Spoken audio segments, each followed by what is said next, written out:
Hi everyone, welcome to TP studies. ఈరోజు మనము అయస్కాంతత్వం అనేటువంటి చాప్టర్ని డిస్కస్ చేయబోతున్నాం. మరి ఎగ్జామ్ పాయింట్ ఆఫ్ వ్యూలో మనకి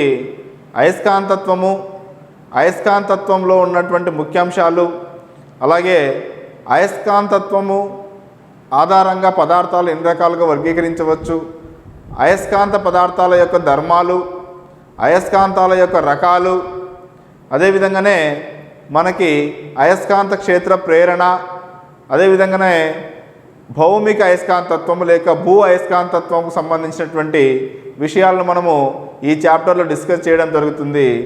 మరి అయస్కాంతత్వము అంటే ఏమిటి, మరి అయస్కాంతత్వానికి సంబంధించినటువంటి మరి చరిత్రకు సంబంధించినటువంటి అంశాలు ఏమున్నాయి, ఏ విధంగా ఈ అయస్కాంతత్వం అనేటువంటిది మొట్టమొదటిసారిగా వెలుగులోకి రావడం అనేది వచ్చింది అనేది మనం పరిశీలిస్తే కనుక మరి మనకు ఆశ్చర్యం కలిగిస్తుంది. అయస్కాంతత్వం అనేటటువంటి భావన, ఈ యొక్క అయస్కాంతత్వం అనేటువంటి విషయం మొట్టమొదటిసారిగా ఒక పశువుల కాపరి ద్వారా కనుగొనడం జరిగింది. అంటే ఒక పశువుల కాపరి మేకులతో కూడినటువంటి తన షూస్ వేసుకొని వివిధ రకాలైన రాళ్ళ గుండా నడుచుకుంటూ పోతున్నప్పుడు కొన్ని రకాలైనటువంటి రాళ్ళు తన యొక్క షూస్ ఆకర్షించడం జరిగింది. అంటే తన షూస్కున్నటువంటి ఇనుప మేకులను కొన్ని రాళ్ళు ఆకర్షించడం జరిగింది. అటువంటి రాళ్ళు ఏంటివని పరిశీలిస్తే కనుక అవి ఖనిజాలుగా కనుగొనడం జరిగింది. అటువంటి ఖనిజాలనే మనకు ఏమని పేరు పెట్టడం జరిగిందంటే కనుక మ్యాగ్నటైట్ అని పేరు పెట్టడం జరిగింది. అంటే మ్యాగ్నటైట్ అనేటటువంటి ఖనిజము ఇనుప వస్తువులను ఆకర్షించేటటువంటి స్వభావాన్ని కలిగి ఉంది. ఇనుప వస్తువులను ఆకర్షించేటటువంటి స్వభావాన్ని కలిగి ఉంటుంది అనేటటువంటి విషయాన్ని కనుగొనడం జరిగింది. అదేవిధంగా ఈ విషయము ఏ ప్రాంతంలో జరిగిందంటే కనుక ఆసియాకు దగ్గరలో ఉన్నటువంటి మెగ్నీషియా అనేటటువంటి ప్రాంతంలో, ఆసియా మైనర్ ప్రాంతంలో ఉన్నటువంటి మెగ్నీషియా అనేటటువంటి ప్రాంతంలో ఈ సంఘటన జరగడం జరిగింది. ఆ ఖనిజాలను మ్యాగ్నటైట్ అని, ఆ విధంగా ఇనుప వస్తువులను ఆ ఖనిజాలు ఆకర్షించడాన్ని అయస్కాంతత్వము, మ్యాగ్నటిజం అని పేరు పెట్టడం జరిగింది. ఈ ఖనిజాలనే లోడ్ స్టోన్స్ అనేటువంటి పేరుతో కూడా పిలవడం జరుగుతుంది. లోడ్ స్టోన్స్ అనేటువంటి పేరుతో ఈ ఇనుప వస్తువులను ఆకర్షించేటటువంటి ఈ ఖనిజాలను లోడ్ స్టోన్స్ అనేటువంటి పేరుతో కూడా పిలవడం జరుగుతుంది. మరి ఈ అయస్కాంతాలు అనేటువంటివి ఎన్ని రకాలుగా ఉన్నాయి? మరి అయస్కాంతాలను మనము రెండు రకాలుగా వర్గీకరించుకుంటాం. అవి సహజ అయస్కాంతాలు, అలాగే కృత్రిమ అయస్కాంతాలు. సహజ అయస్కాంతాలు మరియు కృత్రిమ అయస్కాంతాలు, న్యాచురల్ మ్యాగ్నెట్స్, అలాగే ఆర్టిఫిషియల్ మ్యాగ్నెట్స్ అని అంటాం. సహజ అయస్కాంతములు అనగా మరి సహజ సిద్ధంగా ఇనుము, నికెల్, కోబాల్ట్ వంటి వస్తువులను ఆకర్షించే స్వభావం ఉన్నటువంటి అయస్కాంతాలను సహజ అయస్కాంతాలు అని అంటాం. ఈ సహజ అయస్కాంతాలు అనేటువంటివి, ఈ న్యాచురల్ మ్యాగ్నెట్స్ అనేటువంటివి క్రమరహిత ఆకారంలో ఉంటాయి. అంటే వీటికి ఒక ప్రత్యేకమైనటువంటి ఆకారం అనేటువంటిది ఉండదు. ఎందువల్లంటే ఇవి సహజంగా ఏర్పడినటువంటి కాబట్టి, ఖనిజ రూపంలో ఉంటాయి కాబట్టి వీటికి క్రమమైనటువంటి ఆకారం ఏది ఉండదు. అలాగే ఈ సహజ అయస్కాంతాలు అనేటువంటివి బలహీనమైనటువంటివి. అంటే ఆకర్షించేటటువంటి స్వభావంలో కొంతవరకు ఆ వస్తువులు ఆకర్షిస్తాయి, కానీ ఇవి బలమైనటువంటి అయస్కాంతాల, బలహీనమైనటువంటి అయస్కాంతాలు అంటే కనుక సహజ అయస్కాంతాలు అనేటువంటివి బలహీనమైనటువంటి అయస్కాంతాలు. మరి రెండవ రకమైనటువంటి వర్గీకరణ ఏంటంటే కనుక కృత్రిమ అయస్కాంతాలు. కృత్రిమ అయస్కాంతాలు సహజ అయస్కాంతాలతో ఇనుము లేదా ఉక్కు వంటి లోహాలను పదే పదే రుద్దడం ద్వారా ఈ ఇనుము మరియు ఉక్కు అనేటువంటివి కూడా అయస్కాంతత్వమును పొంది అయస్కాంతంగా మారడం జరుగుతుంది. వీటిని మనము కృత్రిమ అయస్కాంతాలు లేదా ఆర్టిఫిషియల్ మ్యాగ్నెట్స్ అంటాం. కృత్రిమ అయస్కాంతాలు లేదా ఆర్టిఫిషియల్ మ్యాగ్నెట్స్ అని పిలవడం జరుగుతుంది. ఈ కృత్రిమ అయస్కాంతాలు అనేటువంటివి మనకు వివిధ ఆకారాలలో లభిస్తాయి. అదేవిధంగా ఇవి క్రమమైనటువంటి ఆకారాన్ని కలిగి ఉంటాయి. ఎందువల్లంటే ఇవి మనం తయారు చేసేటటువంటి అయస్కాంతాలు కాబట్టి మనకు నచ్చినటువంటి ఆకారంలో మనం తయారు చేసుకోవచ్చు. అలాగే ఇవి సహజ అయస్కాంతాల కంటే కూడా బలమైనవి. కృత్రిమ అయస్కాంతాలు అనేటువంటివి సహజ అయస్కాంతాల కంటే బలమైనవి, క్రమమైనటువంటి ఆకారాన్ని కలిగి ఉంటాయి, వివిధ ఆకారాలలో లభించడం జరుగుతుంది. మరి మనం ఇక్కడ గమనిస్తే కనుక వివిధ ఆకారాలలో ఉన్నటువంటి కృత్రిమ అయస్కాంతాలు మనం గమనించవచ్చు. ఇక్కడ ఆర్టిఫిషియల్ మ్యాగ్నెట్స్ అనేటువంటి గమనించవచ్చు. ఇక్కడ ఉన్నటువంటిది మనకు చూస్తే కనుక దీర్ఘ ఘనాకారంలో ఉన్నటువంటి అయస్కాంతం, దీన్నే బార్ మ్యాగ్నెట్ లేదా దండ అయస్కాంతం అంటాం. సో ఇది దండ అయస్కాంతం లేక బార్ మ్యాగ్నెట్ అంటాం. మరి ఇక్కడ ఉన్నటువంటి రెండవది వచ్చేసి స్తూపాకారంలో ఉంది కాబట్టి దీన్ని స్తూపాకార అయస్కాంతం, సిలిండరికల్ మ్యాగ్నెట్ అని అంటాం. అదేవిధంగానే ఇక్కడ ఉన్నటువంటి అయస్కాంతం యొక్క ఆకారం పరిశీలిస్తే కనుక ఈ చివరన గోళీ ఆకారంలో ఉండడం జరిగింది. దీన్ని డంబెల్ షేప్ అని కూడా అంటాం. డంబెల్ ఏ షేప్లో ఉన్నాయో అటువంటి షేప్ను కలిగి ఉంది కాబట్టి దీన్ని డంబెల్ షేప్డ్ మ్యాగ్నెట్ లేక గోళీలు చివరగా ఉన్నటువంటి ఆకారం గల అయస్కాంతం అంటాం. అలాగే దీన్ని హార్స్ షూ మ్యాగ్నెట్ గుర్రపు నాడ అయస్కాంతం అంటాం. ఎందుకంటే అది గుర్రపు నాడ ఆకారంలో ఉంది కాబట్టి. అలాగే ఇక్కడున్నటువంటి అయస్కాంతాన్ని మనము వలయాకార అయస్కాంతం అంటాం, సర్కులర్ మ్యాగ్నెట్ అని అంటారు. సో ఇక్కడ ఉన్నటువంటి మ్యాగ్నెట్ మనము వలయాకార అయస్కాంతం లేక సర్కులర్ మ్యాగ్నెట్ అని అంటాం. ఈ విధంగా కృత్రిమ అయస్కాంతాలు అనేటువంటివి మనకు వివిధ ఆకారాలలో లభిస్తాయి. ఈ కృత్రిమ అయస్కాంతాలను మనము తిరిగి రెండు రకాలుగా వర్గీకరించుకోవచ్చు. కృత్రిమ అయస్కాంతాలను మనము తిరిగి రెండు రకాలుగా వర్గీకరిస్తాం. ఒకటి శాశ్వత అయస్కాంతాలు, పర్మనెంట్ మ్యాగ్నెట్స్. అలాగే రెండవది తాత్కాలిక అయస్కాంతాలు, టెంపరరీ మ్యాగ్నెట్స్ అని అంటాం. శాశ్వత అయస్కాంతాలు, తాత్కాలిక అయస్కాంతాలు.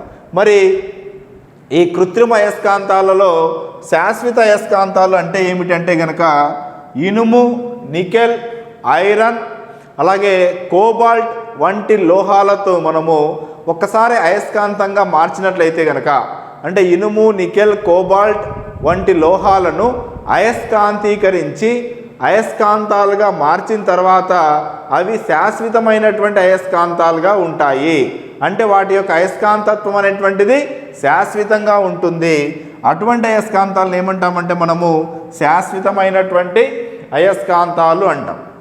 తాత్కాలిక అయస్కాంతాలు అనగా విద్యుత్తును ప్రవహింపచేసినప్పుడు అయస్కాంతంగా మారి విద్యుత్ ప్రవాహాన్ని ఆపివేయగానే అయస్కాంతత్వాన్ని కోల్పోయేటటువంటి అయస్కాంతాలు మనం తాత్కాలిక అయస్కాంతాలు అంటాం.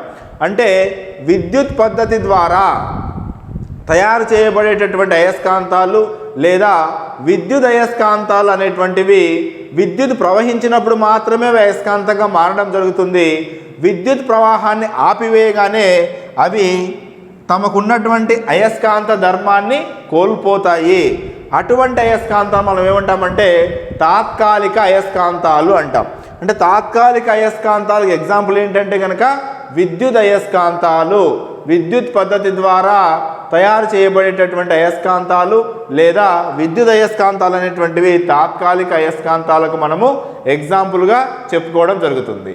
మరి ఈ అయస్కాంతాల యొక్క ధర్మాలు, ప్రాపర్టీస్ ఆఫ్ మ్యాగ్నెట్స్ అని అంటాం. ఇది ఇంపార్టెంట్, మనకు గుర్తుపెట్టుకోవాలి. ప్రాపర్టీస్ ఆఫ్ మ్యాగ్నెట్ అనేటువంటివి 1 by 1 మనం జాగ్రత్తగా అబ్జర్వ్ చేయాల్సిన అవసరం ఉంటుంది. డెఫినెట్గా మనకు బిట్ కూడా రావడానికి అవకాశం ఉంటుంది. ఇక్కడ ప్రాపర్టీస్ ఆఫ్ మ్యాగ్నెట్స్ లేక అయస్కాంత ధర్మాలు, అయస్కాంతాల ధర్మాలు అనేటువంటివి మనము ఇక్కడ పరిశీలిస్తే కనుక మొత్తం మనకు 5 ధర్మాలు ఉన్నాయి. ఆకర్షణ ధర్మము, అట్రాక్షన్ ప్రాపర్టీ అంటాం. దిశా ధర్మము, డైరెక్షన్ ప్రాపర్టీ. అయస్కాంత ధృవాల సిద్ధాంతము, లా ఆఫ్ పోల్స్, ధృవాల జంట నియమము, law of pair of poles. అయస్కాంత ప్రేరణ ధర్మము, మ్యాగ్నెటిక్ ఇండక్షన్ ప్రాపర్టీ అని అంటాం. ఇవి అయస్కాంతాలకు ఉన్నటువంటి ప్రధానమైనటువంటి ధర్మాలు. ఇందులో మనం ఒక్కొక్క ధర్మాన్ని వివరణాత్మకంగా చూద్దాం. మొట్టమొదటిది అయస్కాంత ధర్మాలలో ఆకర్షణ ధర్మం, అట్రాక్షన్ ప్రాపర్టీ అని అంటాం. సో మనకు తెలుసు, చిన్నప్పుడు మనందరం కూడా అయస్కాంతాలతో ఆడుకుంటూ ఉంటాం. ఏదైనా కూడా మనకు టేప్ రికార్డర్లో కానివ్వండి, లేదా ఎక్కడైనా లౌడ్ స్పీకర్లో కానీ ఒక అయస్కాంతం దొరికితే కనుక ఆ అయస్కాంతాన్ని మనము ఇసుకలో కనుక కొంచెంసేపు అలా మనం కదిలించినట్లయితే కనుక కొద్దిసేపు తర్వాత చూస్తే ఆ ఇసుకలో ఉన్నటువంటి ఇనుప రేణువులు, ఇనుప రజన్ అంతా కూడా వచ్చి అయస్కాంతానికి అతుక్కోవడం జరుగుతుంది. సో మనము ఆ అయస్కాంతానికి అతుక్కున్నటువంటి ఇనుప రేణువులు లేక ఇనుప రజను పరిశీలిస్తే కనుక మరి ఎందుకు అవి అతుక్కోవడం జరిగింది అయస్కాంతానికి? మనం ఒక దండ అయస్కాంతాన్ని ఇనుప రజన్లో కనుక ఉంచినట్లయితే ఆ ఇనుప రజను లేక చిన్న చిన్న ఇనుప రేణువులన్నీ కూడా వచ్చి దండ అయస్కాంతానికి అతుక్కోవడం జరుగుతుంది. అలా దండ అయస్కాంతాన్ని ఇనుప రేణువులు అతుక్కోవడాన్ని ఏమంటామంటే మనము ఆకర్షణ ధర్మం అంటాం. ఎందువల్లంటే కనుక దండ అయస్కాంతం అనేటువంటిది ఇనుప రేణువులను ఆకర్షించింది. మరి అలా అతుక్కున్నటువంటి ఇనుప రజను మనం పరిశీలిస్తే దండ అయస్కాంతం యొక్క ఏ భాగంలో ఇనుప రజను ఎక్కువగా అతుక్కొని ఉంటుందంటే కనుక ఆ దండ అయస్కాంతం యొక్క రెండు చివరల్లో ఇనుప రజను ఎక్కువగా అతుక్కొని ఉండడాన్ని మనం గమనిస్తాం. ఎందుకు చివర్లలో ఎక్కువ అతుక్కొని ఉంటుందంటే కనుక దండ అయస్కాంతం యొక్క ఆకర్షించేటటువంటి బలం లేదా అయస్కాంత బలం అనేటువంటిది ఆ దండ అయస్కాంతం యొక్క చివర్లలో ఎక్కువగా ఉంటుంది. సో ఒక దండ అయస్కాంతానికి అయస్కాంత బలం అనేటువంటిది ఏ ప్రాంతంలో ఎక్కువగా ఉంటుందంటే కనుక చివర్లలో ఎక్కువగా ఉంటుంది. ఆ చివర్లలో ఎక్కువ అయస్కాంతం బలం ఉన్నటువంటి ఆ చివర్లోనే మనం ఏమంటామంటే అయస్కాంత ధ్రువాలు అంటాం. అయస్కాంత ధ్రువాలు, పోల్స్ ఆఫ్ మ్యాగ్నెట్స్ అంటారు. పోల్స్ ఆఫ్ మ్యాగ్నెట్స్, అయస్కాంత ధ్రువాలు అంటాం. ఆ విధంగా అయస్కాంతానికి ఎన్ని ధ్రువాలు ఉంటాయి అంటే కనుక రెండు ధ్రువాలు ఉంటాయి. ఒకటేమో ఉత్తర ధ్రువము, మరొకటేమో దక్షిణ ధ్రువము. North pole and south pole అనేటువంటివి రెండు ధ్రువాలు మనకు అయస్కాంతానికి ఉండడం జరుగుతుంది. సో ఈ ధర్మాన్ని మనము అయస్కాంతం యొక్క ఆకర్షణ ధర్మము అని అంటాం. అయస్కాంతం యొక్క ఆకర్షణ ధర్మము. అయస్కాంతం యొక్క ఆకర్షణ ధర్మం వలన మనం ఏం నిర్ధారించవచ్చు అంటే కనుక దండ అయస్కాంతం యొక్క అయస్కాంత బలం అనేటువంటిది చివర్లో ఎక్కువగా ఉంటుంది. అలా చివర్లో ఎక్కువగా ఉన్నటువంటి ఆ రెండు చివర్లనే మనం ఏమంటామంటే ధ్రువాలు, పోల్స్ ఆఫ్ మ్యాగ్నెట్ అని పిలవడం జరుగుతుంది. రెండవ ధర్మము దిశాధర్మము, డైరెక్షన్ ప్రాపర్టీ అంటాం. మరి మనకు తెలుసు, ఏ దండ అయస్కాంతాన్ని మనము స్వేచ్ఛగా వేలాడదీసినట్లయితే కనుక ఒక ఆధారానికి దారం సహాయంతో మనము ఒక దండ అయస్కాంతాన్ని స్వేచ్ఛగా వేలాడదీస్తే గాలిలో, ఇక్కడ చూడండి మనకు ఈ దండ అయస్కాంతం అనేటువంటి తాడు సహాయంతో స్వేచ్ఛగా గాలిలో వేలాడదీయబడింది. ఇలా వేలాడదీయబడినటువంటి దండ అయస్కాంతం ఎల్లప్పుడూ ఏ స్థితిలో నిశ్చల స్థితికి రావడం జరుగుతుందంటే కనుక ఉత్తర దక్షిణ దిక్కులు సూచిస్తూ భూమి మీద ఉన్నటువంటి నార్త్ డైరెక్షన్ అలాగే సౌత్ డైరెక్షన్, భూమి మీద ఉన్నటువంటి ఉత్తర దిక్కు మరియు దక్షిణ దిక్కును సూచిస్తూ ఈ దండ అయస్కాంతం యొక్క ఉత్తర ధ్రువమేమో ఉత్తర దిశను సూచిస్తుంది. దండ అయస్కాంతం యొక్క దక్షిణ ధ్రువము భూమి మీద ఉన్నటువంటి దక్షిణ దిక్కును సూచిస్తుంది. ఈ విధంగా ఒక దండ అయస్కాంతాన్ని మనం స్వేచ్ఛగా వేలాడదీస్తే అది ఎల్లప్పుడూ ఏ దిక్కులను సూచిస్తూ నిశ్చల స్థితికి రావడం జరుగుతుందంటే కనుక ఉత్తర దక్షిణ దిక్కులను సూచిస్తూ నార్త్ అండ్ సౌత్ డైరెక్షన్స్ని సూచిస్తూ నిశ్చల స్థితికి రావడం జరుగుతుంది. ఈ ధర్మాన్ని మనము దిశాధర్మము, అయస్కాంతం యొక్క దిశాధర్మము, డైరెక్షన్ ప్రాపర్టీ అంటాం. ఈ డైరెక్షన్ ప్రాపర్టీ వలన ఈ డైరెక్షన్ ప్రాపర్టీ వలన మనం ఏం నిర్ధారించవచ్చు అంటే కనుక దండాయస్కాంతంను స్వేచ్ఛగా వేలాడదీసినప్పుడు ఎల్లప్పుడూ కూడా ఉత్తర దక్షిణ దిక్కులు సూచిస్తుంది. ఈ ధర్మం ఆధారంగానే దిక్చూసి అనేటటువంటిది కంపాస్ లేదా దిక్చూసి అనేటటువంటిది తయారు చేయబడినది. కాబట్టి అయస్కాంతం యొక్క ఏ ధర్మం ఆధారంగా దిక్చూచి తయారు చేయబడిందంటే కనుక దిశాధర్మం ఆధారంగా తయారు చేయబడింది. ఈ దిక్చూచిని నావికులు సముద్రంలో ప్రయాణించేటప్పుడు మరి డైరెక్షన్స్ దిక్కులను గమనించేదానికోసము లేదా గుర్తించేదానికోసము దిక్చూచిని వాడడం జరుగుతుంది. అటువంటి దిక్చూచి దిశాధర్మం ఆధారంగా తయారు చేయబడినటువంటిది. నెక్స్ట్ మూడవ ధర్మము అయస్కాంత ధృవాల సిద్ధాంతం. అయస్కాంత ధృవాల సిద్ధాంతం లా ఆఫ్ పోల్స్ అంటాం. లా ఆఫ్ పోల్స్ అని అంటాం. మరి ఇందాకే మనం చెప్పుకున్నాం అయస్కాంతానికి ఒక దండ అయస్కాంతానికి ఒక బార్ మ్యాగ్నెట్కి ఎన్ని ధృవాలు ఉంటాయంటే కనుక 2 ధృవాలు ఉండడం జరుగుతుంది. ఒకటి నార్త్, మరొకటి సౌత్. ఏ దండ అయస్కాంతం తీసుకున్నా 2 ధృవాలు ఉంటాయి. ఒకటేమో నార్త్, మరొకటేమో సౌత్. మరి 2 దండ అయస్కాంతాలను వాటి యొక్క ధృవాలను దగ్గరగా తీసుకొచ్చినప్పుడు, ఉదాహరణకు ఇది 1వ దండ అయస్కాంతం, ఇది 2వ దండ అయస్కాంతం. మరి ఈ 2 దండ అయస్కాంతాలను ఒకదానికొకటి దగ్గరగా తీసుకురావడం జరిగింది. అయితే 1వ దండ అయస్కాంతం యొక్క ఉత్తర ధ్రువము, 2వ దండ అయస్కాంతం యొక్క ఉత్తర ధ్రువము అంటే 2 దండ అయస్కాంతాల యొక్క నార్త్ పోల్స్ అనేటువంటివి దగ్గరికి తీసుకురావడం జరిగింది. అలా నార్త్ పోల్స్ దగ్గరికి తీసుకొని వస్తే ఏం జరుగుతుందంటే కనుక ఆ 2 దండ అయస్కాంతాలు కూడా వెనుకకి జరగడం జరుగుతుంది, వికర్షించుకోవడం జరుగుతుంది. రిపల్సన్, ఆ 2 కూడా రిపెల్ అనేటువంటి దానికి గురి కావడం జరుగుతుంది. అంటే ఉత్తర ధ్రువము మరియు ఉత్తర ధ్రువం ఏం చేస్తాయంటే కనుక వికర్షించుకుంటాయి. అదే మాదిరిగానే ఈ 2 దండ అయస్కాంతాల యొక్క దక్షిణ ధ్రువాలు కూడా ఎదురెదురుగా తీసుకొచ్చినప్పుడు ఆ దక్షిణ ధ్రువాలు రెండింటిని ఎదురెదురుగా వచ్చినప్పుడు కూడా అవి కూడా ఏం చేస్తాయంటే కనుక వికర్షించుకోవడం జరుగుతుంది, రిపెల్ కావడం జరుగుతుంది. మరి ఒకే రకమైనటువంటి ధ్రువాలు ఎదురెదురుగా వస్తే వాటిని మనం ఏమంటామంటే సజాతి ధ్రువాలు. సజాతి అనగా ఒకే రకమైనటువంటి ధ్రువాలు ఎదురెదురుగా వచ్చినట్లయితే కనుక సజాతి ధ్రువాలు ఏం చేస్తాయి? వికర్షించుకుంటాయి, వెనక్కి రావడం జరుగుతుంది. మరి ఇక్కడ ఉన్నటువంటి పిక్చర్ మనం గమనిస్తే కనుక ఇది మొదటి దండ అయస్కాంతం యొక్క ఉత్తర ధ్రువం, ఇది 2వ దండ అయస్కాంతం యొక్క దక్షిణ ధ్రువం. ఇక్కడ ఒకటేమో ఉత్తర ధ్రువం, మరొకటేమో దక్షిణ ధ్రువాన్ని ఎదురెదురుగా తీసుకురావడం జరిగింది. అవి ఏం చేస్తాయి అంటే కనుక అవి 2 దండ అయస్కాంతాలు ఇంకా కొంత దూరంలో ఉండగానే దగ్గరికి లాగబడి ఆకర్షించుకోవడం జరుగుతుంది.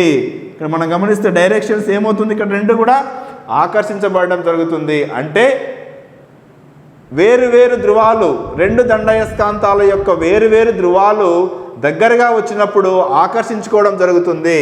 వేరు ధ్రువాలను ఏమంటామంటే విజాతి ధ్రువాలు అంటాం. విజాతి ధ్రువాలు ఏం చేస్తాయి? విజాతి ధ్రువాలు ఆకర్షించుకుంటాయి. విజాతి ధ్రువాలు ఆకర్షించుకుంటాయి. సజాతి ధ్రువాలు ఏముంటాయి? వికర్షించుకుంటాయి. కాబట్టి దండాయస్కాంతం యొక్క సజాతి ధ్రువాలు వికర్షించుకుంటాయి, అలాగే విజాతి ధ్రువాలు ఆకర్షించుకుంటాయి అన్నటువంటి దాన్ని మనం ఏమంటామంటే కనుక అయస్కాంతాల యొక్క ధ్రువాల సిద్ధాంతము అంటాం. అయస్కాంతాల యొక్క ధ్రువాల సిద్ధాంతం అని పిలవడం జరుగుతుంది. నెక్స్ట్ ధ్రువాల జంట నియమము, law of pair of poles అని అంటాం. Law of pair of poles అంటాం. మనకు తెలుసు దండ అయస్కాంతానికి ఎన్ని ధ్రువాలు ఉంటాయని చెప్పుకున్నాం మనము. 2 ధ్రువాలు ఉంటాయి. ప్రతి దండ అయస్కాంతానికి కూడా ఉత్తర ధ్రువం ఉంటుంది, అలాగే దక్షిణ ధ్రువం ఉంటుంది. ఒకవేళ ఈ దండ అయస్కాంతాన్ని మనము 2 ముక్కలుగా కట్ చేసినట్లయితే, ఉత్తర ధ్రువము దక్షిణ ధ్రువాన్ని కలిగి ఉన్నటువంటి దండ అయస్కాంతాన్ని 2 ముక్కలుగా కట్ చేసినట్లయితే ఏం జరుగుతుంది? మరి ఈ విధంగా 2 పార్ట్స్గా కట్ చేస్తే మరి ఈ భాగమంతా ఉత్తర ధ్రువము, ఈ భాగమంతా దక్షిణ ధ్రువముగా ఉంటుందా అంటే ఉండదు.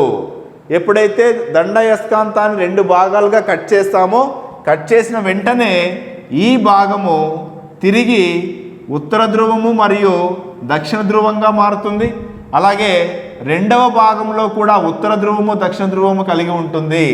అంటే ఒక దండ అయస్కాంతాన్ని రెండు ముక్కలుగా చేసినట్లయితే గనక ప్రతి ఒక్క భాగము కూడా, రెండు భాగాలలో ప్రతి భాగము కూడా తిరిగి ఒక దండ అయస్కాంతంలాగా ప్రవర్తిస్తుంది, తిరిగి ఒక దండ అయస్కాంతంలాగా మారుతుంది. అలా దండ అయస్కాంతంలాగా మారి ఉత్తర ధ్రువము మరియు దక్షిణ ధ్రువాన్ని కలిగి ఉంటాయి. మరి తిరిగి ఈ రెండు దండ అయస్కాంతాలను కూడా, ఈ మొదటి దండ అయస్కాంతాన్ని రెండు ముక్కలు, తిరిగి దీని రెండు ముక్కలు చేస్తే ఏర్పడినటువంటి ఆ నాలుగు భాగాలు కూడా ఒక్కొక్క భాగం, అంటే మొదటి దండ అయస్కాంతాన్ని రెండు భాగాలు చేస్తే వచ్చినటువంటి ఈ రెండు పార్ట్స్ కూడా ఏమవుతాయంటే కనుక రెండు దండ అయస్కాంతాలుగా మారడం జరుగుతుంది. అలాగే రెండవ దండ అయస్కాంతాన్ని కట్ చేయడం ద్వారా వచ్చినటువంటి ఇవి రెండు కూడా, రెండవ దండ అయస్కాంతాన్ని కట్ చేయడం ద్వారా వచ్చినటువంటి ఈ రెండు భాగాలు కూడా తిరిగి రెండు దండ అయస్కాంతాలుగా మారడం జరుగుతుంది. ఈ విధంగా ఒక దండ అయస్కాంతాన్ని ఎన్ని చిన్న చిన్న ముక్కలు చేసుకుంటూ పోయినా కూడా ప్రతి చిన్న ముక్క లేదా చిన్న భాగం కూడా దండ అయస్కాంతంగా ప్రవర్తిస్తుంది.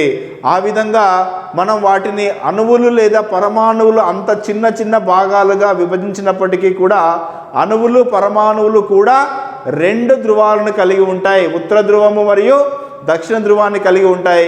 రెండు ధ్రువాలను మనం వేరు చేయడం అనేటువంటిది వీలు పడదు.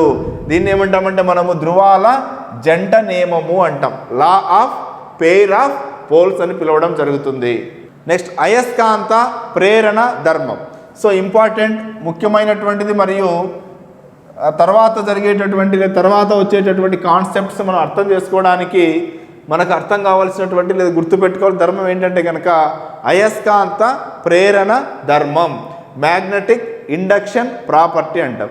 ఈ మ్యాగ్నెటిక్ ఇండక్షన్ ప్రాపర్టీ అంటే ఏమిటంటే కనుక ఒక దండ అయస్కాంతానికి దగ్గరగా, సో ఇది ఉత్తర ధ్రువము దక్షిణ ధ్రువాన్ని కలిగి ఉన్నటువంటి ఒక దండ అయస్కాంతం. ఈ దండ అయస్కాంతానికి దగ్గరగా ఇనుము లేదా ఉక్కు వంటి ఒక ఇనుము, ఐరన్ లేదా ఉక్కు వంటి ఒక లోహాన్ని దండ అయస్కాంతం దగ్గరికి తీసుకొని వచ్చినట్లయితే కనుక ఈ దండ అయస్కాంతం ప్రభావం వలన ఈ ఇనుము లేదా ఉక్కుకు సంబంధించినటువంటి ఇనుము లేదా ఉక్కు పదార్థం అనేటువంటిది ఈ అయస్కాంత ప్రభావం వలన కొద్దిసేపటికి ఇనుము కూడా అయస్కాంతంగా మారడం జరుగుతుంది. అంటే ఈ దండ అయస్కాంతం ఏం చేస్తుందంటే కనుక ఇనుములో అయస్కాంతత్వాన్ని ప్రేరేపించడం జరుగుతుంది. ఈ అయస్కాంతం దండ అయస్కాంతం వలన ఇక్కడ ఇనుము కూడా దేనిగా మారుతోంది, అయస్కాంతంగా మారుతోంది. ఎందువలన అంటే కనుక దండ అయస్కాంతం ఇనుములో అయస్కాంతత్వాన్ని ప్రేరేపిస్తుంది. అంటే అయస్కాంతత్వాన్ని ప్రేరేపించడం వలన ఇనుము లేదా నికెల్ లేదా ఉక్కు వంటి పదార్థాలు కూడా అయస్కాంత పదార్థాలుగా మారడం జరుగుతుంది. అటువంటి ధర్మాన్ని మనం ఏమంటామంటే కనుక ఇక్కడ మనము అయస్కాంత ప్రేరణ ధర్మము అంటాం. అయస్కాంత ప్రేరణ ధర్మము, మ్యాగ్నెటిక్ ఇండక్షన్ ప్రాపర్టీ అని పిలవడం జరుగుతుంది. ఒక విధంగా కృత్రిమ అయస్కాంతాలను తయారు చేయడానికి అయస్కాంత ప్రేరణ ధర్మం అనేటువంటిది కూడా ఒక ఆధారంగా మనం చెప్పవచ్చు. ఈ ధర్మం ఆధారంగానే కృత్రిమ అయస్కాంతాలను మనము తయారు చేయడానికి వీలవుతున్నది. సో నెక్స్ట్ మనకు కృత్రిమ అయస్కాంతాలను తయారు చేసేటువంటి పద్ధతి. ఇందాక చెప్పుకున్నాం మనం అయస్కాంత ప్రేరణ ద్వారా ఇనుము లేదా ఉక్కు వంటి లోహాలు కూడా అయస్కాంతాలుగా మారతాయి. అయస్కాంతత్వం వాటిలో ప్రేరేపించబడి అయస్కాంతాలుగా మారతాయని చెప్పుకున్నాం. మరి కృత్రిమ అయస్కాంతాలు మనం ఎన్ని పద్ధతుల ద్వారా తయారు చేయవచ్చు, మరి ఏ పద్ధతిలో ఏ విధంగా తయారు చేస్తాం, మరి ఏ పద్ధతిలో తయారు చేసినటువంటి అయస్కాంతాలు ఏ ఏ లక్షణాలు కలిగి ఉంటాయన్నటువంటిది మనం ఇక్కడ చూసినట్లయితే కనుక ఈ కృత్రిమ అయస్కాంతాలను తయారు చేసేటటువంటి పద్ధతులు, ఇందులో నెంబర్ 1 ఏకస్పర్శ పద్ధతి, సింగిల్ టచ్ మెథడ్. ద్విస్పర్శ పద్ధతి, డబుల్ టచ్ మెథడ్. అలాగే విద్యుత్ పద్ధతి, ఎలక్ట్రిక్ మెథడ్ అంటాం. అలాగే అయస్కాంత ప్రేరణ పద్ధతి, మ్యాగ్నెటిక్ ఇండక్షన్ మెథడ్ అంటాం. అలాగే భూ అయస్కాంతీకరణ పద్ధతి, జియోమాగ్నెటిక్ మెథడ్ అని అంటాం. ఈ 5 పద్ధతుల ద్వారా మనము కృత్రిమ అయస్కాంతాలను తయారు చేయవచ్చు. మరి మొట్టమొదటిది ఏకస్పర్శ పద్ధతి, సింగిల్ టచ్ మెథడ్ అంటాం. ఈ సింగిల్ టచ్ మెథడ్లో మనము కృత్రిమ అయస్కాంతాన్ని ఏ విధంగా తయారు చేస్తారో చూద్దాం. ఇక్కడ చూస్తే కనుక ఇక్కడ కింద ఉన్నటువంటిది, ఇలా కింద కనిపిస్తున్నటువంటిది మనకు ఒక ఉక్కు కడ్డీ. ఇది ఉక్కు కడ్డీ లేదా స్టీల్ కడ్డీ అంటాం దీన్ని. ఈ ఉక్కు కడ్డీని మనము కింద ఉంచి ఒక దండ అయస్కాంతాన్ని తీసుకొని, ఒక దండ అయస్కాంతాన్ని, ఒక శాశ్వతమైనటువంటి దండ అయస్కాంతాన్ని తీసుకొని ఈ ఉక్కు కడ్డీ మీద దండ అయస్కాంతం యొక్క ఏదో ఒక ధ్రువాన్ని, ఉదాహరణ ఇక్కడ మనం ఏం తీసుకున్నామంటే కనుక ఉక్కు కడ్డీ మీద దండ అయస్కాంతం యొక్క ఉత్తర ధ్రువాన్ని ఉంచి, ఈ దండ అయస్కాంతం మీద, ఈ ఉక్కు కడ్డీ మీద దండ అయస్కాంతం యొక్క ఉత్తర ధ్రువాన్ని ఉంచి ఈ ఉక్కు కడ్డీ యొక్క మొదటి చివరి నుండి ఈ చివరి వరకు ఈ దండ అయస్కాంతంతో మనము ఈ విధంగా దాని మీద రబ్ చేయడం జరుగుతుంది. అంటే దాని మీద రుద్దడం, పదే పదే రుద్దడం జరుగుతుంది. ఆ విధంగా ఈ కొన నుండి ఈ కొన వరకు మనము ఈ దండ అయస్కాంతంతో పదే పదే రుద్దడం ద్వారా ఇక్కడ ఉన్నటువంటి ఉక్కు కడ్డీ కూడా అయస్కాంతంగా మారుతుంది. అలా అయస్కాంతంగా మారినటువంటి ఉక్కు కడ్డీకి ఉత్తర దక్షిణ ధ్రువాలు ఉంటాయి. మరి ఉత్తర ధ్రువం ఏవైపోతుంది, దక్షిణ ధ్రువం ఏవైపోతుంది అంటే కనుక మనము ఇక్కడ అయస్కాంతీకరించడానికి, ఉక్కు కడ్డీని అయస్కాంతంగా మార్చడానికి దండ అయస్కాంతం యొక్క ఏ ధ్రువాన్ని ఉపయోగించామో ఆ ధ్రువానికి సంబంధించినటువంటి ఏ ధ్రువాన్ని అయితే ఉపయోగించామో మనము ఉక్కు కడ్డీని వదిలినటువంటి భాగం అనేటువంటిది ఆ దండ అయస్కాంతం యొక్క వ్యతిరేక ధ్రువంగా మారుతుంది. మరి దానికి ఇంకొకటి వచ్చేసి ఎన్గా మారడం జరుగుతుంది. అంటే ఇక్కడ మనము ఈ ఉక్కు కడ్డీని అయస్కాంతీకరించడానికి దండ అయస్కాంతం యొక్క ఉత్తర ధ్రువాన్ని ఉపయోగించడం జరిగింది. ఈ ఉత్తర ధ్రువాన్ని మనము ఏ కొన వద్ద అయితే వదులుతున్నామో, అంటే ఇలా దానిపై రుద్దుకుంటూ వెళ్ళేసి ఇక్కడ నుంచి మళ్ళీ వెనక్కి వస్తాం కదా, ఈ విధంగా ఏ కొన అయితే కనుక మనం వదిలిపెట్టి మళ్ళీ వెనక్కి వస్తున్నామో ఆ కొన మనం ఉపయోగించినటువంటి ధ్రువానికి వ్యతిరేక ధ్రువంగా మారుతుంది. అంటే మనం ఉత్తర ధ్రువాన్ని ఉపయోగిస్తే ఈ కొన దక్షిణ ధ్రువంగా మారుతుంది. ఒకవేళ మనం దక్షిణ ధ్రువాన్ని ఉపయోగిస్తే ఈ కొన ఉత్తర ధ్రువంగా మారుతుంది. ఒకవైపున దక్షిణ ధ్రువం అయితే ఉక్కు కడ్డీ యొక్క మరొక చివర ఏమవుతుందంటే కనుక ఆటోమేటిక్గా దక్షిణ ధ్రువంగా మారుతుంది. ఈ విధంగా ఏకస్పర్శ పద్ధతిలో మనము ఉక్కు కడ్డీని మనము అయస్కాంతీకరించడానికి వీలవుతుంది. నెక్స్ట్ రెండవది ద్విస్పర్శ పద్ధతి, డబుల్ టచ్ మెథడ్ అంటాం. ఇక్కడ ఒక ఉక్కు కడ్డీని అయస్కాంతీకరించడానికి రెండు దండ అయస్కాంతాలను ఉపయోగించడం జరుగుతుంది.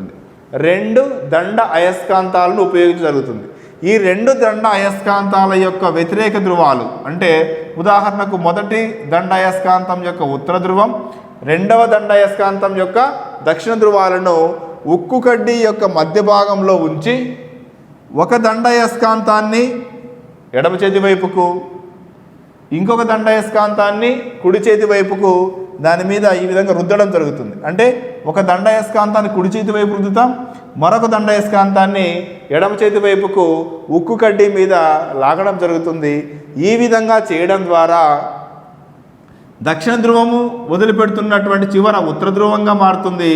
దండ అయస్కాంతం యొక్క ఉత్తర ధ్రువం వదిలిపెడుతున్నటువంటి ఉక్కు కడ్డీ యొక్క చివర దక్షిణ ధ్రువంగా మారుతుంది. అంటే దండ అయస్కాంతం యొక్క ఏ ధ్రువాలను మనము అయస్కాంతీకరించడానికి ఉపయోగిస్తున్నామో ఆ ధ్రువాలు వదిలేటటువంటి చివర, ఆ ధ్రువాన్ని ఏ చివరి వరకు లాగుతున్నామో ఆ చివర మనం ఉపయోగించినటువంటి దండ అయస్కాంతం యొక్క ధ్రువానికి వ్యతిరేక ధ్రువంగా మారుతుంది. ఇక్కడ ఈ చివరన వదిలేటటువంటి ఈ చివరి వరకు వచ్చేటటువంటి దండ అయస్కాంతం యొక్క ధ్రువం ఏదంటే సౌత్. అందువల్లనే ఉక్కు కడ్డీ యొక్క ఈ చివరి దేనిగా మారుతుందంటే నార్త్గా మారుతుంది. అదేవిధంగానే ఇక్కడ దండ అయస్కాంతం యొక్క ఉత్తర ధ్రువాన్ని ఎడమ చేతి వైపు చివరి వరకు లాగుతున్నాం కాబట్టి ఈ ఉక్కు కడ్డీ యొక్క ఎడమ చేతి వైపు ఉన్నటువంటి చివర ఏ ధ్రువంగా మారుతుందంటే కనుక మనం ఉపయోగించినటువంటి ఉత్తర ధ్రువానికి వ్యతిరేకమైన ధ్రువమైనటువంటి దక్షిణ ధ్రువంగా మారడం జరుగుతుంది. ఇలా చేయడం ద్వారా ఈ ఉక్కు కడ్డీ ఉత్తర ధ్రువము మరియు దక్షిణ ధ్రువాన్ని కలిగి ఉన్నటువంటి ఒక అయస్కాంతంగా మారడం జరుగుతుంది. మరి ఇక్కడ మనం గమనిస్తే ఉక్కు కడ్డీని శాశ్వత అయస్కాంతం తయారు చేయడానికి ఉపయోగిస్తున్నాం. ఎందువల్లంటే కనుక ఉక్కు కడ్డీని మనం అయస్కాంతీకరించి అయస్కాంతంగా మార్చినప్పుడు ఆ అయస్కాంతత్వం అనేటువంటిది శాశ్వతంగా ఉంటుంది. ఎందువలనంటే ఉక్కు యొక్క రిటెంటివిటీ ఎక్కువ. రిటెంటివిటీ అనగా ఒక పదార్థాన్ని అయస్కాంతంగా మార్చిన తర్వాత తనలో అయస్కాంతత్వాన్ని నిలుపుకునేటువంటి సామర్థ్యాన్ని ఏమంటామంటే రిటెంటివిటీ అంటాం. అది ఉక్కు కడ్డీకి ఎక్కువ కాబట్టి ఈ అయస్కాంతాలు తయారు చేయడానికి మనము శాశ్వత అయస్కాంతాలు తయారు చేయడానికి ఉక్కు కడ్డీని ఉపయోగించడం జరుగుతుంది. ఏకస్పర్శ పద్ధతిలోను ద్విస్పర్శ పద్ధతి రెండింటిలో కూడా మనం ఏ కడ్డీని వాడుతున్నామంటే కనుక ఉక్కు కడ్డీని ఉపయోగించడం జరుగుతుంది. ఇక్కడ మనం గుర్తుపెట్టుకోవాల్సింది ఉక్కు కడ్డీ యొక్క ఉత్తర ధ్రువంగా ఏ దిక్కు మారుతుంది, దక్షిణ ధ్రువంగా ఏ వైపు మారుతుందని గుర్తుపెట్టుకోవాలి. మనము అయస్కాంతీకరించడానికి ఉపయోగించినటువంటి దండ అయస్కాంతం యొక్క ఏ ధ్రువం అయితే కనుక ఏ చివర వదులుతుందో ఆ చివర మనం ఉపయోగించినటువంటి ధ్రువానికి వ్యతిరేక ధ్రువంగా మారుతుంది. అంటే ఉదాహరణకు మనము నార్త్ ధ్రువాన్ని ఉపయోగించి అయస్కాంతీకరిస్తే కనుక ఆ చివర సౌత్గా మారుతుంది. అలాగే సౌత్ ఉపయోగించి కనుక అయస్కాంతీకరిస్తే కనుక అది నార్త్గా మారడం జరుగుతుంది. అది మనం గుర్తుపెట్టుకోవాలి ఇక్కడ. నెక్స్ట్ విద్యుత్ పద్ధతి చాలా ముఖ్యమైనటువంటిది మరియు అనేక ఉపయోగాలు ఉన్నటువంటి పద్ధతి ఏంటంటే కనుక విద్యుత్ పద్ధతి. ఇది ఒక చిన్న సింపుల్ ఎక్స్పెరిమెంట్ ద్వారా పనిచేసేటువంటిది అయినప్పటికీ కూడా దీని యొక్క ఉపయోగాలు భారీగా ఉండడం జరిగింది. ఈ యొక్క విద్యుత్ పద్ధతిలో ఏం చేస్తామంటే కనుక మనము మెత్తటి ఇనుముతో తయారు చేయబడినటువంటి ఒక ఇనుప వస్తువును తీసుకోవడం జరుగుతుంది. దీని చుట్టూ విద్యుత్ బంధకం ఉన్నటువంటి రాగి తీగను చుట్టడం జరుగుతుంది. విద్యుత్ బంధకం అంటే పైన ప్లాస్టిక్ కోట్ ఉన్నటువంటి, లోపల రాగి లీడ్స్ ఉంటాయి, పైన ప్లాస్టిక్ కోట్ అనేటువంటిది ఉంటుంది. సో ఆ విధంగా పైన విద్యుత్ బంధకాన్ని కలిగినటువంటి రాగి కడ్డీని ఈ ఇనుప వస్తువు చుట్టూ ఈ విధంగా అనేక చుట్లుగా చుట్టడం జరుగుతుంది. చుట్టిన తర్వాత ఆ రెండింటి యొక్క కొనలను, రాగి కడ్డీ యొక్క రెండింటి యొక్క కొనలను మనము DC బ్యాటరీ కలపడం జరుగుతుంది. అంటే ఇక్కడ మనము ఒక బ్యాటరీ కలపడం జరుగుతుంది. సో అదేవిధంగా బ్యాటరీని కలిపి ఇక్కడ ఉన్నటువంటి ప్లగ్ని నొక్కి మనం వలయాన్ని పూర్తి చేస్తే కనుక రాగి తీగలో విద్యుత్ అనేటువంటిది ప్రవహిస్తుంది. ఈ రాగి తీగలో విద్యుత్ ప్రవహిస్తున్నప్పుడు ఈ ఇనుప కడ్డీ అనేటువంటి దేనిగా మారుతుందంటే కనుక అయస్కాంతంగా మారుతుంది. అలా అయస్కాంతంగా మారి ఇనుప వస్తువులు తన వైపు ఆకర్షిస్తుంది. ఎప్పుడైతే మనం ఇక్కడ ఉన్నటువంటి ప్లగ్ని తొలగించి లేదా వలయంలో విద్యుత్ ప్రవాహాన్ని ఆపేస్తే తిరిగి ఈ ఇనుప వస్తువు అనేటువంటిది సాధారణమైనప్పుడు ఇనుప కడ్డీగా మారుతుంది, తన అయస్కాంతత్వాన్ని కోల్పోతుంది. మళ్ళీ మనకు ఈ ఇనుప కడ్డీ అనేటువంటిది అయస్కాంతంగా మారాలి అనుకున్నప్పుడు వలయంలో విద్యుత్ ప్రవహింపజేస్తాం, అప్పుడు అయస్కాంతంగా మారుతుంది, ఇనుప వస్తువులను ఆకర్షిస్తుంది. ఈ ధర్మాన్ని, ఈ విద్యుత్ పద్ధతి ద్వారా అయస్కాంతీకరించేటటువంటి పద్ధతిని మనము ఎలక్ట్రానిక్ క్రెయిన్లలో ఉపయోగిస్తారు. ఎలక్ట్రానిక్ క్రెయిన్లు అంటే కంటైనర్ల నుంచి షిప్లలో